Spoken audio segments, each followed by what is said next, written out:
It has to be said I do enjoy a bit of chain harrowing.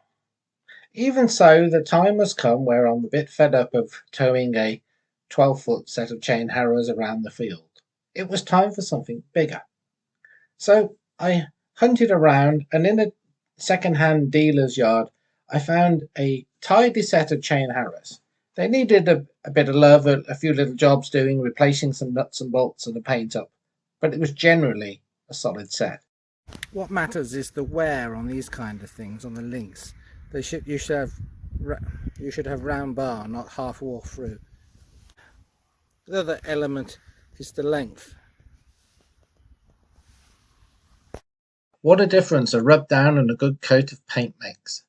I replaced a few worn out nuts and bolts, I added some D-links to replace worn out hooks, and I added a little toolbox for those all important bits and pieces. Now it's all ready to do some work.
There you are, my new to me set of chain harrows. I've just completed their first field of work.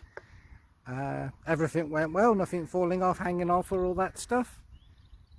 You know, they're nice simple machines, but as long as you put them right to start with, they're nice and reliable when you get them in the field.